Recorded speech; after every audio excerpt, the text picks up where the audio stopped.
теологийн байр сууриа бүрдүүлэх. 3 дугаар хичээл. Илчлэлтийн ач холбогдол. 2 дугаар хэсэг. Итгэгчид ертөнцийн эзнийг түүний онцгой болон түгээмэл илчлэлтээр харах ёстойг бид үзлээ. Тэгвэл одоо дараагийн сэдэв рүүгээ хандцгаая. Илчлэлтийн үндсэн дээр бид теологийг хэрхэн бүрэлдүүлэн бий болгох вэ? Энд бид нэг чухал зүйлийг тэмдэглэвэл захина. Хэрв хэн нэгэн бэлэг хүлээж авлаа гэхэд энэ нь тухайн хүн бэлгийг зөв зүйтэй ашиглана гэсэн үг хараахан биш. Теологч ч мөн адил. ертөнцийн эзэн бидэнд өөрийн илчлэлтийг өгсөн. Харин тэрхүү бэлгийг бид зөв ашиглаж чадаж байна уу? Үгүй юу гэдэг нь өөр асуудал. Ром номын эхний бүлэгт ертөнцийн эзэн өөрийгөө бүтээлээрээ дамжуулан хангалттай тодорхой илэрхийлсэн бөгөөд бүхэн түүнийг хүндэтгэх ёстой гэдгийг мэддэг. Гэвч бид түүнийг эсэргүүцдэг бөгөөд шүүлтэнд орох ёстой гэж бичсэн байна. Түгээмэл ба онцгой илчлэлтээс энэхүү энгийн үннээс илүүтэйг ойлгох нь хялбар биш юм. Ингийн тулд эргцүүлэн бодох ёстой. Илчлэлтийн үндсэн дээр теолог хэрхэн бий болж байгааг ойлгохын тулд эхлээд 3 асуудлыг авч үзэх хэрэгтэй. 1-дүгээрт гэм яаж нөлөөлдөг тухай. 2-дугаарт ариун сүнс хэрхэн гэгэрүүлдэг тухай. 3-дугаарт энэ бүхэн хэрхэн теологт нөлөөлдөг тухай үзнэ. Эхлээд ертөнцийн эзний илчлэлтээс теологийг гаргаж ирэхэд гэм яаж саад тодгор болдгийг үздэцгээе. Хэдийгээр харамсалтай боловч нэг зүйлийг хэлэхээс өөр аргагүй. Хэрв ертөнцийн эзэн хязгаарлаагүйсэн бол гэм биднийг түүний илчлэлтийг үгүйсгэх хүртэл сөргөөр нөлөөлөх байсан. Илчлэлтийг олж харж учир утгыг эргцүүлэн бодох гэсэн аливаа оролдлого үр дүнгүй болох байсан юм. Теологт энэ асуудлыг гэмийн ноотик үр дагавар хэмээн нэрлэдэг. Энэ грекийн ноос буюу оюун ухаан гэдэг үгнээс гаралтай. Гэмийн ноотик үр дагавар гэж чухам юу болохыг тогтоохын тулд эхлээд гэм хэрхэн биднийг түгээмэл ба онцгой илчлэлтийг олж харахааргүйгээр сохолдог болохыг авч үзцгээе. Хэдийгээр хүн бүр түгээмэл илчлэлтээс ямар нэг юм мэддэг боловч гэм тэрхүү мэдлэгийг мартуулж түгээмэл илчлэлтийн илэрхийлж байгааг олж харахааргүй болгодог. Паул Ром номын эхний бүлгийн 18 дугаар эшлэлд харин үндэстнүүд түгээмэл илчлэлтээс үннийг мэддэг боловч үннийг зөвхт бусаар нуун дарагдуулж байдгаа гэсэн байна. Өөрөөр хэлбэл гэм биднийг түгээмэл илчлэлтээр илэрхий байгаа үннийг нуун дарагдуулахыг шаарддаг бөгөөд бид түгээмэл илчлэлтийг үгүйсгэн эсэргүүцдэг байна. Паул цааш нь хэлэхдээ байгалаар илэрхийлэгдсэн ёс суртахууны зарчмуудыг үл итгэгчид зөрчиж байдаг учраас ертөнцийн эзэн тэднийг зүрх сэтгэлийн хүсэл тачаалд нь цэвэр бус байдал, гутамшигт хүсэл ба бузар санаанд нь тушаажээ гэсэн байдаг. Нүгэлт хүсэл ба гэмт байдал нь бидний зүрх сэтгэлийг захирч харж байгааг гажуудуулдаг. Хэргийн учир нь бид түгээмэл илчлэлтийн үннийг харах чадваргүй дэм биш. Бид илчлэлтийг хардаг. Харин ертөнцийн эзний нэгүслийг алдсан учраас бид түгээмэл илчлэлтийн бодит үннийг гажуудуулж тэдгээрийг өөрсдийн цэвэр бус хүсэлд нийцүүлдэг байна. Үннийг бид худал гэж, харин худал хуурмгийг үнэн хэмээн үзэх болжээ. Сайн үйлсийг муу хэмээн үзэж, харин бузар мууг сайн сайхан гэж үзэх болсон байна. Гэм биднийг түгээмэл илчлэлтийг зүй зохистой ашиглах чадваргүй болгодог тухай бид үзлээ. Тэгвэл онцгой илчлэлтийн тухайд ярилцъя. Онцгой илчлэлт. Тэр дундаа нэн төрөнд бичээс дэх онцгой илчлэлтийн хувьд гэм бидэнд яаж нөлөөлдөг вэ? Хүмүүс ертөнцийн эзний нэгүслийг алдсан учраас бичээсийн сургаалыг эсэргүүцдэгэ гэж Библиэд хэлсэн байна. Есүс фарисеучуудыг хуучин гэрээний утга санааг гуйвууллаа хэмээн зэмлсэн байдаг. Йохан 5:39-40. Энэ тухай Петр хэлэхдээ хүмүүс бичээсийг гуйвуулдаг шиг Паулийн бичсэнийг мушгин гуйвуулж байна гэсэн байна. 2 дугаар Петр 3:15-16.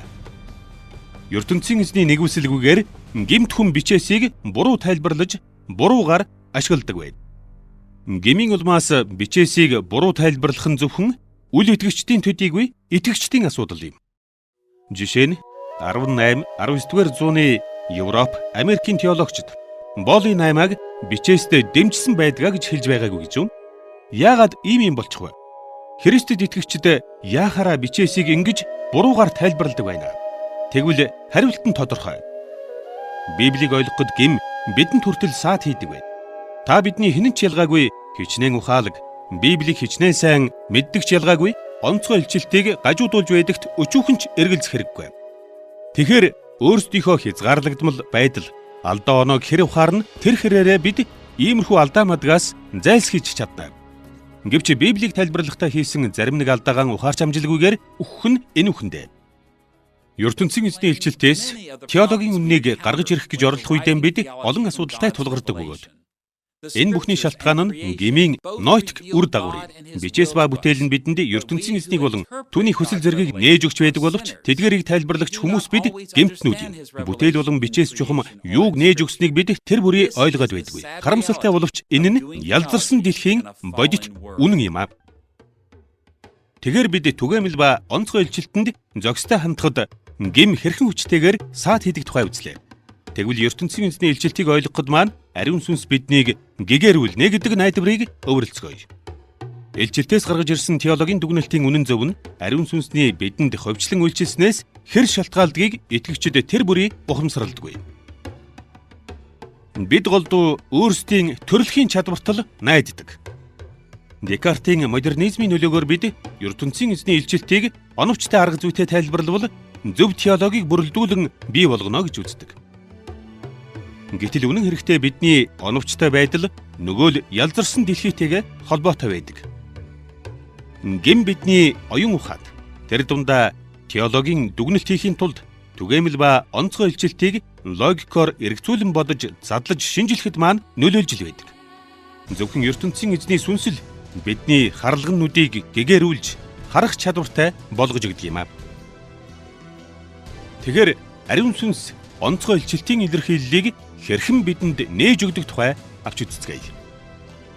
Ариун сүнснээс онцгой илчилтийг ойлгох чадвар өгч байгааг протестант теолог улам жил ёсоор гэгэрл хэмээн нэрлэдэг.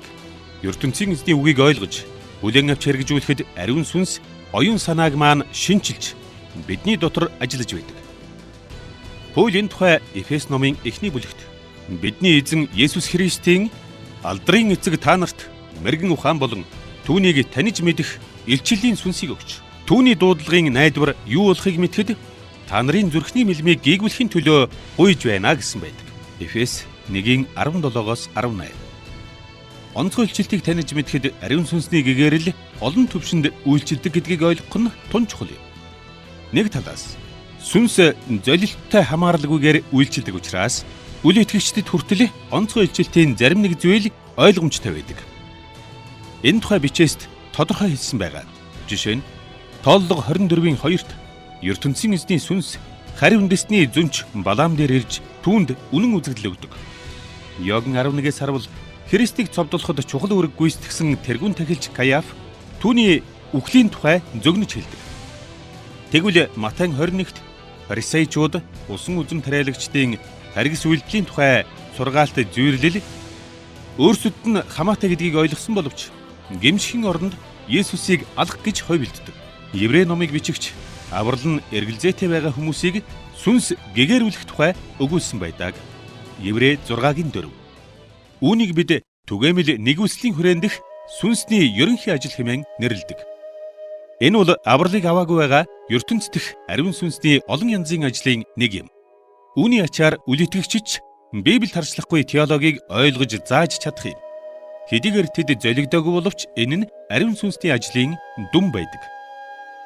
Үүний зэрэгцээ ариун сүнсний сүм бол итгэгчдийн чуулган гэдгийг санаж байх нь чухал юм. Чуулган бол ариун сүнсний энэ дэлхий дээрх онцгой оршихуй. Түүний үйлчлэлийн газар. Ариун сүнс золигдсон хүмүүст ертөнцийн эзний үгийн авралын мэдлэгийг өгдөг. Ариун сүнсний гэгэрүүлэх ажил нь үл итгэгчдийг бодвол итгэгчдийн дунд илүү өргөн хүрээтэй болох нь тодорхой. Тэгэхээр итгэгч теологчид үл итгэгчдээс хамаагүй илүү зүйлийг ариун сүнснээс олж мэддэг болох нь ойлгомжтой юм аа.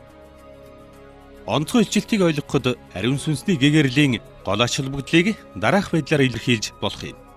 Гэгэрэл зөвхөн ариун сүнснээс ирэх учраас Христ итгэлийн теологч нь ухамсартайгаар үнэн сэтгэлээсээ ариун сүнсийг дагах ёстой. Христ итгэлийн теолог нь хувь хүний зүй зохистой хичээл зүтгэл биш. Хэрэг бид онцгой илчилтээр үнэн теологийг бий болгох гэж байгаа бол бид ариун сүнстэй хөвчлсөн харилцаатай байж бидний дотор түүний хийх ажлыг чин сэтгэлээсээ хүлээн авах ёстой. Зөвхөн ариун сүнсний удирдамжийг зүрх сэтгэлээсээ дагах тэр цагт л бид өөрсдийн теологийн дүгнэлтийг үнэн зөв хэмээн итгэж болох юм. Тэгэхээр одоо түгээмэл илчилт болон ариун сүнсний гэгэрлийн тухайд ярилцгаая. Олон итгэгч бичээсийг зөв ойлгож хэрэгжүүлэхэд ариун сүнсний гээгэрэл зайлшгүй хэрэгтэй гэдгийг сайн мэддэг.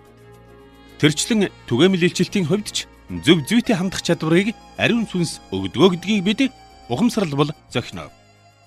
Энэхүү үнэн бичээст янз бүрийн арга байдлаар илэрхийлэгдсэн байдаг. Хамгийн чухал аргын нэг нь мэрэгэн ухааны тухай сургаал юм. Библиэд мэрэгэн ухаан гэдэг бол холдуу түгээмэл илчилтэд хамаатай зүйлийг зөв зүйтэй ойлгоход ертөнцийн эзнээс өгөгддөг ойлголт юм. Мэрэгэн ухаан хаанаас ирдэг вэ? Мэрэгэн ухаанд ертөнцийн эзний сүнс сургадаг.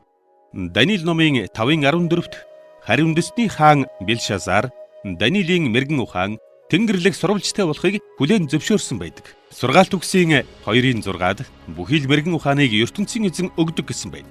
Египтээс гарсан 31-д Безалел ба Охолиаб нар ариун сүнсээр дүүргэгдсэн байсан учраас тэд ур чадвартай байсан байна. Эдгээр болон бусад олон жишээнээс үзэхэд онцгой илчилт төдийгүй түгээмэл илчилтэд ч ариун сүнсний гээгэрэл зайлшгүй гэдг нь илэрхий байна. Янз бүрийн нээлт хийсэн хүмүүсийн дотор ариун сүнсний хийдэг ажлын тухай Джон Кальвин юу гэж бичсэнийг одоо харцгаая. Хэрв бид үндэстний зохиолчдын номд үнний гайхам сайхан гэрэл тусч байгааг олж харах юм бол хүний мөн чанар хэдийгээр өөрийн бүрэн бүтэн байдлыг алдаж гүн гүнзгий ялзарсан хэдий ч урдийн л адил ертөнцийн эзний бэлгүүдээр чимэгдсэн байгааг хүлээн зөвшөөрөх ёстой. Хэрв үнний цорын ганц их булган ертөнцийн эзний сүнс хэмээн бид үздэг бол сүнсийг гомдох гээгүй юм бол хаана илэрхийлэгдснээс нь үл хамааран тэрхүү үннийг үл тоомсорлож болохгүй юм. Тийм учраас хэрв эзэн физик, диалектик, математик болон бусад шинжлэх ухааныг эзэмшихэд бидэнд шудраг бус, итгэлгүй хүмүүс туслах хэмээн хүсэж байгаа бол бид үүнийг нь ашиглах ёстой. Христ итгэлийн заавар 2 дугаар номын 2 дугаар бүлэг 15-аас 16. Энд Кальвины хэлсэнчлэн ертөнцийн эзний сүнс бол үнний цорын ганц их булаг бөгөөд түгээмэл илчилтийн үннийг итгэгчд ба үл итгэгчдэд зааж байдаг. Ийм ч болохоор Христ итгэлийн теологийг хүний хүчин чармайлтаар бий болгохыг оролдох нь өөрийн хүчээр аврагдана хэмээн найдахын нэг адил үнэхээр тэнэг хэрэг юм. Энэ бүхэн ертөнцийн эзний илчилтээс теологийн зөв дүгнэлт хараа аяндаа юм уу? Эсвэл хүний хүчин чармайлтаар бий болдгүй гэдгийг харуулж байна. Илчилтийн үндсэн дээр теологийн байр суурийг бий болгох нь хүний хүч боломж хязгаарлагдмал болохыг байнга мэдрэхин зэрэгцээ. ертөнцийн эзний сүнсэнд найдах найдлагыг сэргээж байдаг, биднийг номхруулж байдаг онцгой сүнслэг ажил юм аа. Тэгэхээр теологийн байр суурийг бүрдүүлэхэд ариун сүнс ба гмийн сөргөлдөөн ямар нөлөөтэй байдаг вэ? Ариун сүнс ба гмийн харш байдал нь онцгой болон түгээмэл илчилтээр өгөгдсөн зүйлс нь хамтдаа байхын аргагүй тийм нөхцөл байдлыг үүсгэх нь цөөнгүй. Бичээсээс олж авсан та бидний итгэл үнэмшил түгээмэл илчилтийн талаарх бидний ойлголттой нийцэж байх үед бол теологоор оролдох нь тийм ч хэцүү биш. Жишээ нь шинжлэх ухааны мэдээлэлтэй таарч тохирч байгаа бол Библийг түүхийн найдвартай их сурвалж хэмээн хүлээн зөвшөөрөхөд амархаа. Булгай хийх нь хичнээн асуудал дагуулдгийг хүн бүрл мэддэг учраас үүнийг гим хэмээн үзэхэд амархан шүү дээ. Гэхдээ үннийг хэлэхэд Библиэд бид нэг юм уншиж байхад эргэн тойрондоо шал эсрэг зүйлийг харж байдаг шүү дээ. Амьдралын туршлага бидэнд нэг зүйлийг сургасан байхад Библиэд тэр тухайд өөр зүйлийг хэлсэн байх жишээтэй. Христэд итгэгчид өөрсдийн теологийн дүгнэлтийг түгээмэл ба онцгой илчилтийн үндсэн дээр гаргаж байх ёстой гэдгийг бид үзлээ. Түгээмэл ба онцгой илчилтээс гадуур асуудлыг шийдэх ёсгүй юм. Тэгвэл илчилтийн хоёр их сурвалж хоорондоо зөрчилдөд байгаа юм шиг харагдаж байгааг одоо яах вэ? Библиэд нэг зүйл хэлсэн байхад шинжлэх ухааны мэдээ эсэлт эсвэл өдөр тутмын амьдралын туршлага шал өөр эсрэг юм хэлээд байвал яах вэ? Нэгдүгээрт ийм нөхцөлд бид түгээмэл ба онцгой илчилт бие биетэйгээ огтхон ч зөрчилддөггүй гэсэн хатуу итгэлтэй байх ёстой. Түгээмэл ба онцгой илчилтийн аль алинд зөвхөн үннийг хэлдэг ертөнцийн эзэн л бидэнд хандж байгаа бөгөөд тэрээр худал хэлж огт чадахгүй. Тэгээд ч зогсохгүй бүтээл ба бичээст илчилэгдсэн зүйлсийг хамтдах гэд ертөнцийн эзэнд боломжгүй зүйл байхгүй гэдгийг бид ойлгох ёстой юм. Илчлэлтийн хоёр их сурвалжийг нээж өгч байгаа зүйлс зөрөөтэй байгаа юм шиг санагдаж байсан ч үнэндээ бол тэдгээр нь хоорондоо зөрчилддөггүй гэдгийг бид мэдж байгаа. Хоёрдугаарт түгээмэл ба онцгой илчилтийн талаарх мэдлэгийнхээ тухай ярьж байхдаа бид тухайн илчилтийн талаар биш харин түүнийг хэрхэн ойлгож байгаа ойлголтынхаа тухай ярьж байгааг мартаж болохгүй. Өөрөөр хэлбэл үннээс хол төгс биш ойлголтын тухай. түгээмэл ба онцгой илчилт нь хизээч бие биетэйгэн зөрчилддөггүй. Учир нь тэдгээр нь ертөнцийн эзнээс өгөгддөг. Зөрчилдөөн зөвхөн та бидний ойлголтод л байгаа бөгөөд учир нь тэдгээр ойлголт нь биднээс ихтэй юм. Тэгэхээр онцгой ба түгээмэл илчилтийн хооронд зөрөлдөөн байгаа мэт харагдаж байвал дараах байдлаар хандах ёстой юм. Нэгдүгээрт онцгой илчилтийг бид эндүү ташаа ойлгосон байж болох магадлал ямагт байдаг учраас Библиэс татгалзалгүйгээр харин Библийн талаарх өөрийн тайлбарыг зайлшгүй өөрчлөх ёстой юм. Хоёрдугаарт зөрөлдөөний шалтгаан нь түгээмэл илчилтийн талаарх эндүү ташаа ойлголт байж болох юм. Бид голдуул өөрсдийн туршлага мэдлэг дээр дүгнэлт хийдэг бөгөөд харин тэр дүгнэлтээ бичээсээр залруулан зөв болгох ёстой байдаг. Гуравдугаарт магадгүй бид онцгой болон түгээмэл илчилтийн аль алиныг буруу тайлбарласан байж болно. Бидний амьдралын туршлага Библийн сургаалтай зөрөлдөж болох юм. Яагаад гэвэл бид Библигч тэр өөрийн туршлагыг тэр буруу ойлгосон байж болох юм. Дөрөвдүгээрт бид өөрсдийн оюун санаанаас давж гарсан нууцтай тулгарсан байж ч болно. Жишээ нь 3 бодгайл нэг мөн чанараар оршин байгааг та бид амьдралынхаа туршлагаар яагаад ч ойлгохгүй. Гэтэл энэ тухай Библиэд нотлоод байдаг. Тэгэхээр энэ хоёр байр суурийг хэрхэн нийцүүлэх вэ? Боломжгүй. Ариун гурвлын тухай сургаал бол бидний оюун ухаанаас давж гарсан нууц юм. Мэдээч хэрэг дээр дурдсан дөрвөн асуудлын алинтай тулгараад байгааг дандаа яг таг тогтоогоод байж чадахгүй. Тийм болохоор бид нотлогой чухам хаана байна гэдгээс шалтгаалж яахаа шийдэх ёстой юм. Бичээсийг тайлбарлаж байгаадаа илүү итгэхгүй, эсвэл түгээмэл илчилтийг тайлбарлаж байгаадаа итгэхгүй. Энэ тухай итгэгчид нэг саналтай байдгүй. Либерал итгэгчид Библийг тайлбарлахдаа түгээмэл илчилтийн талаарх өөрсдийн ойлголттой нийцүүлэх гэдэг. Тэгвэл арай илүү консерватив итгэгчид маргаантай үед онцгой илчилтийг илүү тед үздэг. Энэхүү хоёр дахь байр суурь арай илүү зүйтэй. Түгээмэл илчилтийн тухайд бидний ойлголт зөв юмаа гэсэн маргашгүй баталгаа байхгүй л бол Библиэд юу гэж сургасан байгааг дагах хэрэгтэй. Амьдралын хөтч бол Библи гэдгийг Есүс болон түүний төлөөлөгч нар онцлон тэмдэглэж байсан юм. Тийм учраас хэрэг бидэнд ямарваа зөрчил харагдаж байгаа бол бичээст захирагдах ёстой. Паулийн хэлсэнчлэн бичээс бүр ертөнцийн эзний амьсгалснаар байгаа бөгөөд тустай энэ нь эзний хүн бүрэн бэлтгэгдсэн байхын тулд юм. Үүний зэрэгцээ бичээсийн тухай бидний ойлголт гмийн улмаас гажуудсан байдаг учраас үзснээ дахин эргэж харах ёстой гэдгийг итгэгч хүн мартаж болохгүй. Хэдийгээр Библийн сургаалын талаарх бидний тайлбарыг сайтар хянаж байх ёстой боловч үнэн ч итгэгчид өөрсдийн бодол эргцүүллийг ямагт Библийн сургаалд захируулж ирсэн байдаг. Библиэд ингэж л сургасан байдгийм гэж бид чин сэтгэлээсээ л итгэж байгаа бол түүн дээрээ теологийн дүгнэлт хийх ёстойг мэрэгэн ухаан ба дуулууртай байдал шаардаж байдаг. Тэгэхээр гмийн нөлөө ба ариун сүнсний нөлөөний хооронд зөрчил байгаа нь нэлээд хүндхэн нөхцөл байдлыг үүсгэж байна. Ийм нөхцөлд өөрийн теологийн байр суурьт итгэлтэй байх боломж байна уу гэсэн асуулт эндээс гарч ирж байна. Евангелийн итгэгчдийн дунд ертөнцийн эзэн ингэж хэлдэг учраас би үүнд итгэж байна. Ингээд асуудал шийдэглээ гэх маягийн үг нэлээд алдартай байдаг. Энэ ч үнэ. Энэ хичээлийн туршдал бид энэ тухай ярьлаа. Хэрвээ ертөнцийн эзэн ямар нэг зүйлийг бидэнд нээж өгч байгаа бол бид үүнд итгэх ёстой. Гэхдээ энд нэг зүйл дутуу байна. ертөнцийн эзний нээж өгч байгаа зүйлийг бид тэр бүрийг зөв ойлгодоггүй. Хэрэг бид ертөнцийн эзэн ямар нэг зүйл хэлсэн гэж бодож байгаа бол энэ нь үнэхээр эзэн хэлсэн гэсэн үг бас биш ээ. Тэгэхээр эзэн ингэж хэлсэн асуудал шийдэгдлээ гэж итгэлтэй хэлэх үедээр ертөнцийн эзний хэлснийг бид зөв ойлгосон гэсэн итгэл үнэмшилтэй болохын тулд яах вэ? Өөрийнхөө байр суурьт итгэл үнэмшилтэй байх тал дээр 3 асуудалд анхаарах ёстой. Эхнийх нь бинар ба аналог загвар гэж байдаг. Хоёрт нь итгэл үнэмшил захирагдахгүйгээр бий болохгүй. Гуравт нь теологийн дүгнэлтүүдийг зөв байршуулах хэрэгтэй. Теологийн дүгнэлттэй итгэл үнэмшилтэй байх нь бинар биш, харин аналог чанартай байж болно гэсэн санааг эхлээд шинжилж үзье. Энгийн жишээ авъя л да. 2 төрлийн унтраалга байдаг. Эхнийх нь ассан, унтарсан гэдэг төрөл. Энэ бол бинар төрөл юм. Унтраалга нэг бол ассан, нэг бол унтарсныг заана. Яг ийм байдлаар олон итгэгч өөрийн теологийн итгэл үнэмшлийг төсөөлж байдаг байна. Тэд бүх зүйлийг мэддэг ба мэддэггүй гэсэн 2 төрөлд хуваан үздэг. Есүс бол ертөнцийн эзний хүү гэдэгт би итгэдэг. ертөнцийн эзэн бол гурвлаар оршигч гэдэгт би итгэдэг. ийм баталгаа өгсөн нь хатуу итгэл үнэмшлийн жишээ юм. Танигдаагүй, мэддэггүй гэдэгт хамааруулдаг зүйлч олон байдаг. ертөнцийн эзэн бузар мууг яагаад зөвшөөрөөд байгааг би мэдэхгүй. Христ хоёр дахь хизээ ирэхийг би мэдэхгүй. Эдгээр баталгаа өгсөн нь тодорхой байр суурьгүй байхдаа хэрхэн яаж зөв бодохоо мэдэхгүй байгаагийн жишээ юм. Ийм бинар хандлага нь олон тохиолдолд зүйтэй санагддаг. Үүгээрээ бид зарим юмыг би мэднэ, заримыг нь мэдэхгүй гэж хэлж байгаатай адил юм.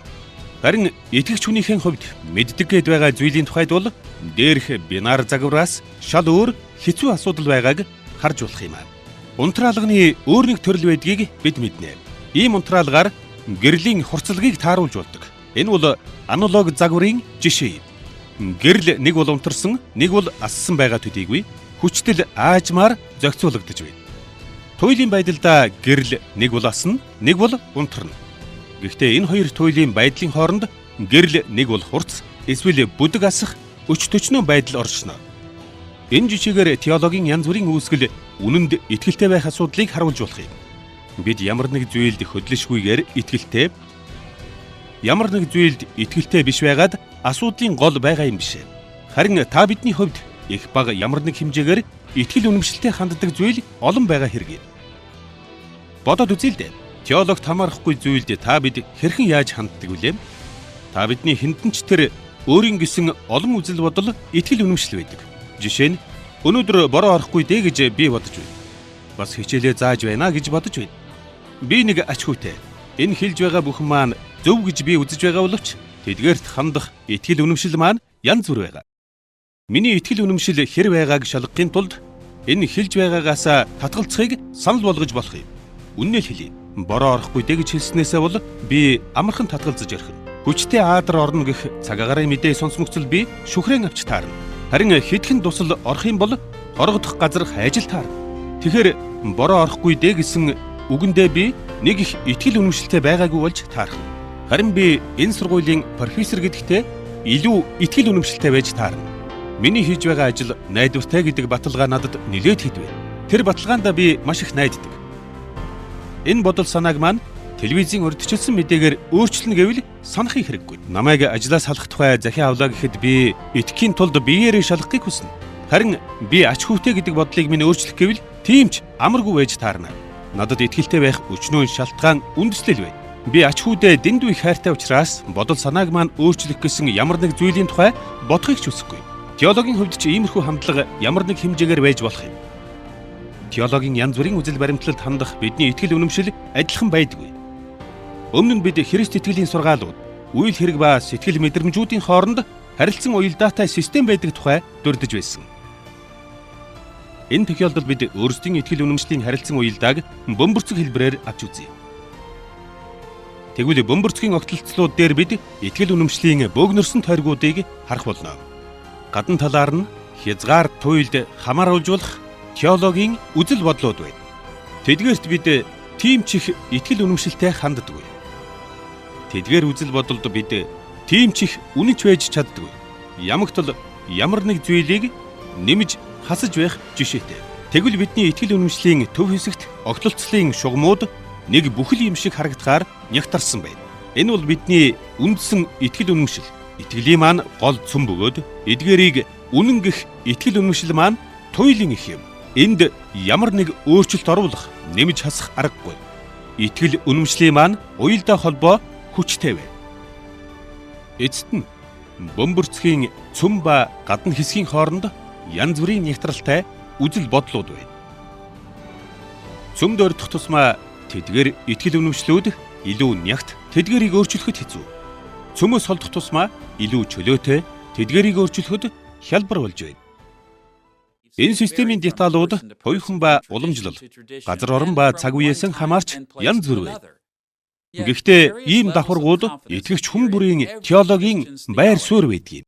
Бид олон асуудлаар Христ итгэлийн байр суурин дээр зогсож байгаа боловч тэдгээртээ яг ижилхэн итгэл үнэмшилтэй байдаггүй. Бидний зарим нэг итгэл үнэмшил бөмбөрцгийн гадна талд байрлаж байхад зарим нь яг цөмд нь оршин байх жишээтэй. Бусд нь гадна тал ба цөмийн хооронд оршин байна. Үүнийг л аналог зарчим гээд байгаа юм аа. Тэгээр бид итгэл үнэмшлийнхээ системийг ийм байдлаар авч үзэхэд нэг асуулт гарч ирж байна. Теологийн тодорхой нэг үзэл баримтлалыг аль давхаргад нь хамааруулах вэ? ертөнцийн эзний илчилтийг ямар нэг хэмжээгээр зөв зүйтэй ойлгосон гэдэгтээ яаж итгэлтэй байж болох вэ? Тэгвэл ариун сүнс бидэнд зааж бас итгэл үнэмшлийг өгч байдаг. Харин бид түүнийг дагаж хэрэглэж байгаа арга барилд нь захирагдах ёстой юм. Энэ бүхэн хэрхэн яаж болдог тухай ярихын өмнө бидэнд итгэл үнэмшлийг өгөхдөө ариун сүнсний хэрэгэлдэг ердийн ба онцгой арга хэрэгслийг ялгаж салгах хэрэгтэй.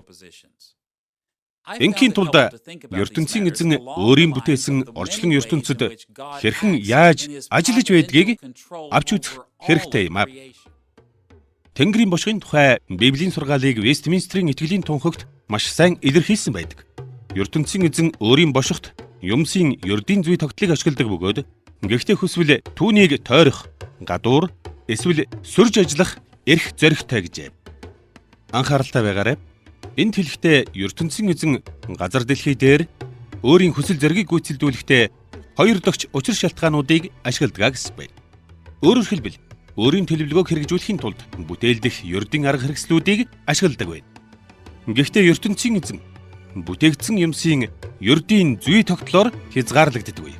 Тэр энэ зүй тогтлыг тойрох, гадуур, эсвэл бүр сүрж үйлдэж чадах юм. Ариун сүнс биднийг гэгэрүүлж, бидэнд теологийн итгэл үнэмшлийг суулгахдаа мөн л ийм маягаар ердийн ба онцгой арга хэрэгслийг хэрэгэлдэг байна. Итгэгч хүн бүрийн амьдралд хүсээгүй байхад ариун сүнс үзэгдэл ба үнэмшлийг өгдөг үе бий. Гэнтхэн л толгойд нэг юм ороод ирдэг. Гэнтэл шийдвэр гаргадаг. Энд ямар нэг тайлбар байдаггүй. Хэдийгээр ариун сүнс голдуу хоёр дахь учир шалтгаанаар дамжуулан ажилладаг боловч иймэрхүү тохиолдлуудад ариун сүнс хоёр дахь учир шалтгааныг тойрч гадна нь сүрж ажилладаг байна. Ариун сүнсний ийм онцгой гэнтийн үйл ажиллагаа чухал боловч албан ёсны теологийн хувьд ариун сүнсний хэрэгэлдэг энгийн ердийн арга хэрэгслүүдийг юун төрөнд сонирхдог. Өмнө нь ярьсанчлан хүмүүсийг сүмийн үйлчлэлд бэлтгэхдээ ариун сүнсний гэгэрэл өгдөг 3 арга замаар чуулган ялгагдана. Энэ нь 1-дүгээрт хөтөлбөрийн Библийн хэсэг буюу бичээсийг тайлбарлах. 2-дугаарт түүхэн номлолын хэсэг буюу нийгэм дэх хүмүүсийн харилцаа холбооны асуудал. 3-дугаарт практик теологийн хэсэг буюу итгэгч хүний амьдралтай холбоотой асуудал юм. Энэ системчлэлээр бол биднийг бичээс нийгэм хамт олон ба Христ итгэлийн амьдралын нөлөөнд захирагдах үед ариун сүнс теологийн итгэл үнэмшлийг голдуу өгдөг байна. Эдгээр 3 арга хэрэгслийн тухайд бид дахин ярилцах бөгөөд энэ удаа товчхон авч үзцгээе. 1-дүгээрт Библийг тайлбарлахдаа түүний сургаалд захирагдах үед ариун сүнс биднийг гэгэрүүлж бидэнд итгэл үнэмшлийг өгдөг байна. Экзегетик буюу тайлбарлах журам ба арга нь гэгэрлийн болон итгэл үнэмшлийг бий болгох энгийн бөгөөд чухал аргуудын нэг юм. ертөнцийн эзэн бичээсд чухам юуг нээж өгсөн бэ гэдгийг мэдхийг хүсэж байна уу? Үүнд итгэлтэй баймаар байна уу? Библиэд хариуцлагатай хандахын тулд экзегезийн тодорхой дадал туршлага хэрэгтэй. Хожим бид энэ асуудалд нэлээд цаг гаргана.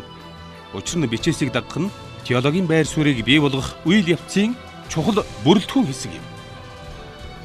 2-дугаарт биднийг гэгэрүүлж итгэл үнэмшил өхийн тулд ариун сүнс нийгэм дэх хүмүүсийн харилцаа холбоог голдуу ашигладаг. Бидэнд ганцхан Библийн тайлбарын үр нөлөө төдийгүй. Түгээмэл илчилтийн тайлбар. Юун төрөнд бусад хүмүүстэй харилцах харилцаагаар дамжин ирдэг нөлөө хэрэгтэй байдаг. Тэрчлэн дур мэдсэн тайлбар туйлын аюултай. Тайлбар буюу экзегез нь буруу номлол руу хальтран орох эхний алхам байдгийг хожим бид үзэх болно. Бусадтай харилцах ертөнцийн эзний илчилтийн талаарх бусдын үзэл бодлыг судлаж дүгнэлт өгөх нь бидний теологийн байр суурьд нөлөөлөх чухал хүчин зүйл юм. Өргөн утгаараа ертөнцийн эзэн бидэнд туслахын тулд бүхий л хүн төрлөختөнтэй харилцах харилцааг бий болгосон. Гэхдээ ариун сүнс бүрэн дүүрэн оршин байдаг итгэгч хүмүүстэй харилцах нь туйлаас чухал юм. Итгэгчтэй харилцахдаа тухайн асуудлаар чуулган ямар үзэл бодолтой байсан бэ? ертөнцийн эзнийг хайрладаг итгэгч хүн өнөөдөр энэ тухай юу бодож байна? Миний үзэл бодол бусдынхтай харьцуулахад ямар байна гэсэн эдгээр асуултыг тавьж байх нь зүйтэй. ертөнцийн эзний илчилэлтээр теологийн байр сууриа бий болгоход нийгэм хамт олонны нөлөөг бодолцох нь туйлын чухал учраас бид энэ асуудлыг дахин анхааралтай авч үзэх болно. 3 дугаарт Христ итгэлийн амьдрал нь бидэнд ариун сүнсний удирдлагаар явж байгаа гэдэг итгэлийг өгч байдаг. Түгээмэл илчилтэнд хамаатай амьдралын алдаа оноо, гуйлтад залбирал, ертөнцийн эзэнд үйлчлэх үйлчлэл. Энэ бүхэн бол биднийг гэгээрүүлэхэд ашигладаг ариун сүнсний арга хэрэгслүүд юм. Христийн төлөөх амьдрал бол зөв зүйтэй тайлбар ба бусадтай харилцах харилцааны сайн үндэс юм. Итгэлээр амьдрах амьдрал нь бидний теологийн байр суурь шалгагдж байдаг талбар юм. Христийн төлөө амьдарч байхдаа бид ямар шуухан байна гэдэг нь нөлөөнд захирагдвал зохих 3 дахь чухал хүчин зүйл юм аа. ертөнцийн эзний илчилтийг тайлбарлахдаа үнэнд нийцэж байгаа гэсэн итгэл үнэмшлийг бий болгож, оюун ухааныг гэгээрүүлэхдээ ариун сүнс итгэгч хүний амьдралыг ашигладаг. Ийм учраас Христ итгэлийн амьдралын тухай ярих цагийг бид гаргах болно. Тэгэхээр бид итгэл үнэмшил янз бүрийн төвшөнд байдгийг үзлээ. Тэрчлэн бидэнд итгэл үнэмшлийг бий болгохын тулд ариун сүнс голдуу, бичээс, эргэн тойрны хүмүүс болон Христ итгэлийн амьдралын нөлөөг ашигладаг тухай үзлээ. Одоо итгэл үнэмшлээ төвшнийхний хувьд зөв байрлуулах тухай авч үзцгээе. Энэ асуудлыг бид нэг бус удаа хөндөх учраас одоохондоо түүний гол санаатай танилцъя. Тэгэхээр итгэл үнэмшлийн конус гэж нэрлэж болохоор ийм нэг схемийг харъя л да. Бидний итгэл үнэмшлийн сүлжээг төлөөлж байгаа бөмбөрцгөөс конус огтолж аваад босоогоор нь тавья. Конусын суурь нь бөмбөрцгийн гадна хэсэг. Оройн бөмбөрцгийн цөм байсан хэсэг. Тэгэхээр бидний итгэл үнэмшил энд дараах байдлаар байрлана. Орой хэсэгт нь бидний эргэлзээгүй итгэдэг зүйлс. Доор нь бидний итгэж үнэмшдэггүй зүйлс байна гэсэн үг. Орой ба суурийн хооронд итгэл үнэмшлийн хувьд янз бүрийн төвшөнд байгаа зүйлс бий. Христ итгэлийн теологчийн үүрэг бол теологийн итгэл үнэмшлээ ямар төвшөнд нь байрлуулах вэ гэдгийг тодорхойлох явдал юм. Хэрэг бид тухайн зүйл Христ итгэлийн сургаалд хамаатай гэж үзсэн бол нөгөө итгэл үнэмшлийн конусын аль төвшөнд нь байрлах ёстойг мэдэх хэрэгтэй. Хатуу итгэл үнэмшлийн хэсэг болох орой хэсэгт нь эсвэл итгэл үнэмшлийн маань арай сулвтар байдаг суур хэсэгт үү? Мэдээж хэрэг ариун сүнс бидэнд заримдаа итгэл үнэмшлийг онцгой гинтийн аргаар өгдөг. Бид ямар нэг тодорхой баталгаа нотлогоогүйгээр итгэл үнэмшилтэй болдог. Эсвэл гинтхэн л яагаад гэдгийг мэдэхгүй ч эргэлзэж эхэлдэг. Ямар нэг зүйл үнэн эсвэл худал гэдгийг зүгээр л мэдэрч чадна. Иймэрхүү тохиолдолд болгоомжтой байж өөрөө мэдэрч байгаа зүйлийг ариун сүнсээр шалгуулах хэрэгтэй юм. Гэхдээ ертөнцийн эзний сүнсний ийм ярвсын илэрхийллийг үл тоомсорлож болохгүй. Тэгвэл үзэл бодлоо шалгахад маань ариун сүнс ердийн ямар аргаар бидэнд тусалдаг вэ? Ерөнхийдөө зарим нэг тохиолдлыг тооцвол бид бичээс орчин тойрныхоо хүмүүс болон итгэлийн амьдралынхаа нөлөөнөөс тусалцаа авч байдаг. Хэрв бид энэ нөлөөг дагах гэж оролдвол эзний сүнс биднийг итгэл үнэмшлийнхээ төвшинг тогтооход удирдан чиглүүлдэг.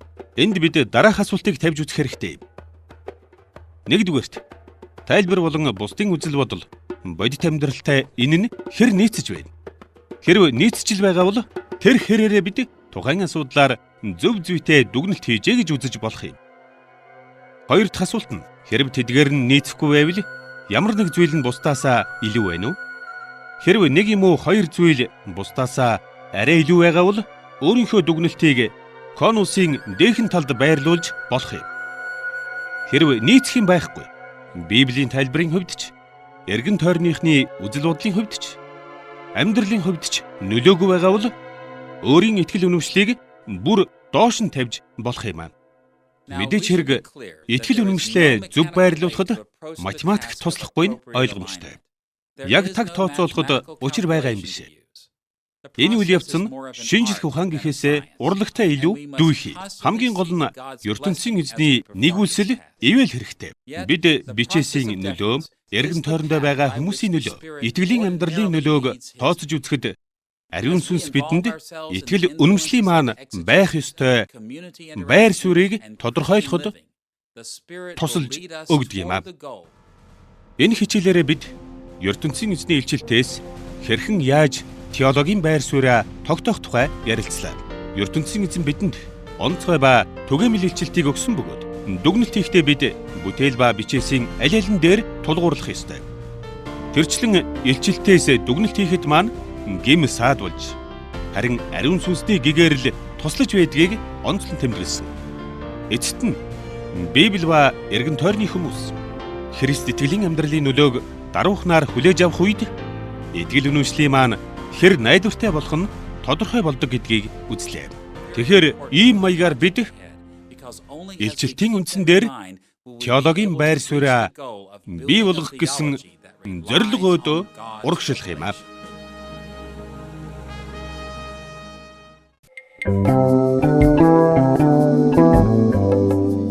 Илчлэлтийн ач холбогдол 2 дугаар хэсэг төгсөв.